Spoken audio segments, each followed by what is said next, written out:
Hello everyone, it's Old Guardian here. The Warcraft Rumble team is nowadays full of surprises because there is a balance patch coming for Warcraft Rumble.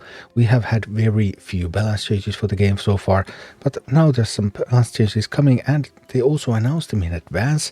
The following changes will go live in an update that is expected to go out on December 16th. And what are the changes then? First of all, we have a couple of nerfs to various missions and quests. So on Moonglade, reduce the gold income for opponents in heroic missions and quests. Moonglade has definitely been a step up in difficulty compared to the other zones, so now Moonglade is going to be a little bit easier. And also the Winter Veil quest reduced the health of drakes and polar bears by 20%. They already reduced the health of drakes and polar bears earlier, and now there's going to be another nerf to those. Which is kind of nice because I just started a new account for the PC launch and meeting drakes and polar bears at 22 sigils. Okay, I was able to do that, but I mean, it was still the most difficult thing up to that point in the game. So yeah, I can totally see that if they expect new players to come in, and if new players have been coming in now, then yeah, something probably has to be done to those, because facing those at 22 sigils was kind of rough. Then there's also a whole bunch of balance changes to minis. First, Maiev Shadow Song. Deploy cost has been reduced to 5 gold, down from 6 gold. I don't expect this to be groundbreaking, but it is a buff to Maiev, obviously. So now you can play Maiev more often, or you maybe need fewer unbound minis in your deck in order to still be able to effectively play with Maiev. So overall, that's nice. Then Ragnaros the Firelord. Ragnaros will now gain the effect of his Molten Armor Leader ability, not just armored minis. Molten Armor reflects damage back to the attacker, so that's a pretty big buff to Ragnaros. Then Blast Wave will now cast around Ragnaros as well as the deploy location when used. Okay, so Blast Wave is a pretty bad spell and now it's maybe a little bit less bad, but I still don't really want to play with it. And then there's the Sons of Flame talent, now lasts 12 seconds up from 8 seconds. So a little bit of a buff for the weaker talents, but I still think Radiant Flames is going to remain the best talent. But the damage reflection is really sweet, and that's probably more important than the talent changes. This Ancient of War buff, really, I can't comprehend this probably. Adjusted Ancient of War's power scaling to be more comparable to Molten Giant. Yeah, well, Ancient of War right now is much weaker than Molten Giant at 6 gold, so really? I also did some math about that, so let's take a look at that in a moment. But the other change is increase the attack speed of saplings spawned with the sapling talent to 100% up from 60%. So more DPS for those small ones. Sapling was already kind of the second talent after Lightning Rod, and now it's even better. Also, Behemoth is a little better. We removed the gold requirement from the Behemoth talent. But typically, why wouldn't you just play with Molten Giant if you want a siege damage tank? However, if Ancient of War truly scales up all the way to 10 gold, then if this power scaling is taken at face value, and they haven't changed the scaling system itself, then a 10 gold Ancient of War would have almost 7,000 health. Molten Giant has 3,500 health. So that's hilariously big. I just can't believe that that's going to happen, but if it is, then big Ancient of War might be a thing.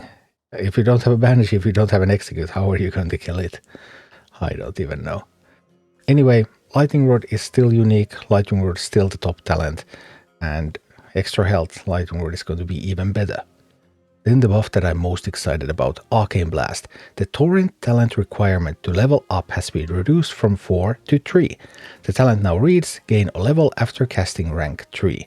So faster torrent scaling, and that means that torrent overtime strategies, maybe you are now fast enough to pull them off reliably in heroics. And also you can scale it so much faster now, it's going to be crazy strong against Ragnaros in Molten Core. I mean, I already have a video of the Arcane Blast strategy and it's going to be so much better.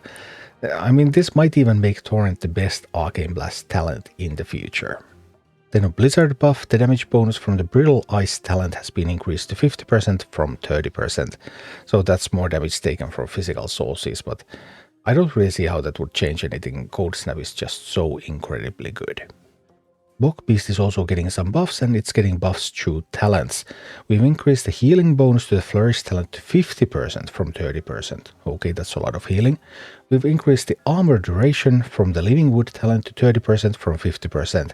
Talent now reads gain armor until 30% health. And also the Rampant Growth talent will now trigger at 50% health and on death instead of just on death. So Bog Beast now overall stronger because every talent was buffed, well if you have a talent on it, but talent order is probably the same. Flourish and Living Wood are still competing which one is the best. Rampant Growth, if you root, we have learned from Treant, if you root stuff on a melee mini while the melee mini is alive, then it doesn't do anything because they're still going to be fighting. So I don't see Rampant Growth really getting that much better. Then a buff to Earth and Moon. Starfall deploy cost has been reduced to 5 gold, down from 6 gold. Starfall damage has been reduced by 10%. So Starfall, this is a buff to Starfall. The cost goes down less than the damage goes down.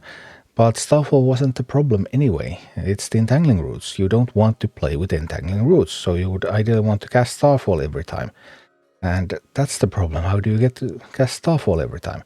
Maybe now that Starfall is a little bit less expensive, then you might be able to play it with Ysera, because Ysera gives you a lot of cheap scenario minis, so you can play a cheap scenario mini to change the form of Earth and Moon at will.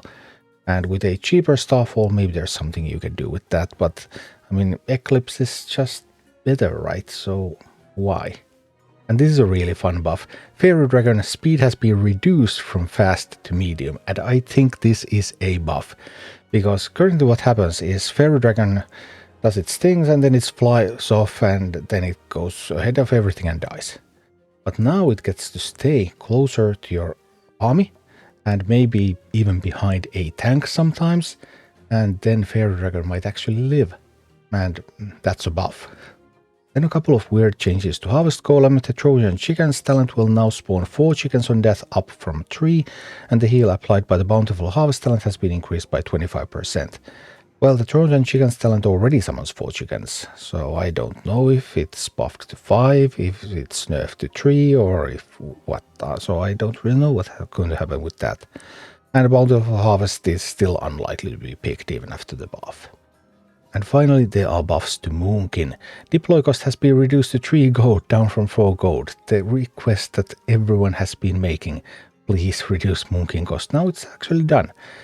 Health has been reduced by 15%, damage has been reduced by 15%.